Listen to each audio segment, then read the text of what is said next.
হিম।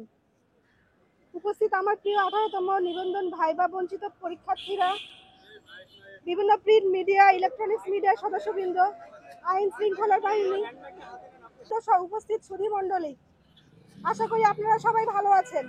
কিন্তু দুঃখের বিষয়, আমরা যারা 18তম শিক্ষক নিবন্ধন ভাইবা প্রত্যাশী ছিলাম তারা কেউ ভালো নেই। আমরা সবাই জুলুমের শিকার। আমাদের কারো ঈদ ছিল না, নতুন জামা ছিল না, মুখে কোনো হাসি ছিল না।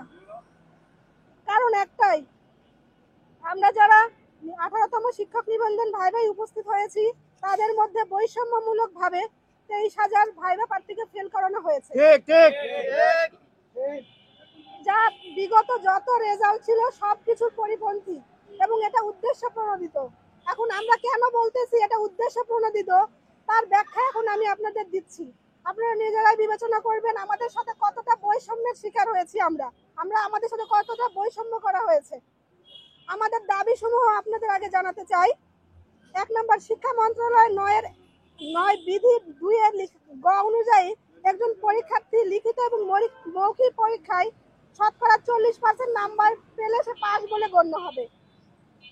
লিখিত পরীক্ষায় একজন প্রার্থী 40% মার্ক পেয়েছে বলে তাকে ভাইভায় অবশ্যই আমন্ত্রণ জানানো হয়েছে, অন্যথা আবেদন জানানো হইতো না।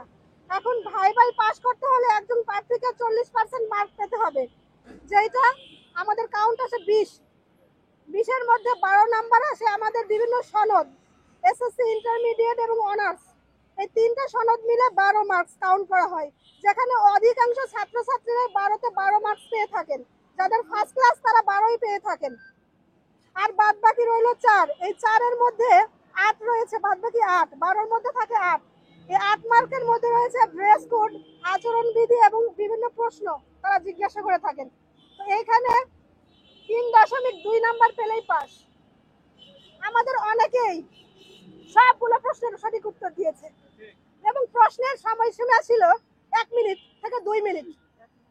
আমাদের অধিকাংশকে জিজ্ঞেস করা হয়েছে আপনার বাড়ি কোথায়, আপনার নাম কি, ঠিক আছে আপনি আসতে পারেন। অনেকেই জিজ্ঞাসা করেছে আপনি কোন জেলা থেকে অংশগ্রহণ করেছেন। অনেকে জিজ্ঞেস করা হয়েছে আপনি জুলাই গণঅভ্যুত্থানে অংশগ্রহণ করেছিলেন কিনা। আমাকে জিজ্ঞেস করা হয়েছিল একজন অর্থনীতিবিদের নাম বলেন, একজন নোবেল বিজয়ীর নাম বলেন। আমি ডক্টর মোহাম্মদ ইউনূস স্যারের নাম বলেছিলাম। আমার তো মনে হয় আমার এই নামটা বলাই আমাকে ফেল করে দেওয়া হয়েছিল। নয়তো এছাড়া আমার সার্টিফিকেটে আমি 12-এর মধ্যে 12 পেয়ে থাকি। আমাকে প্রশ্ন করা হয়েছিল আপনি কোন জেলা থেকে এসেছেন, আপনার নাম কি, এবং একজন অর্থনীতিবিদ অথবা একজন নোবেল বিজয়ীর নাম বলেন।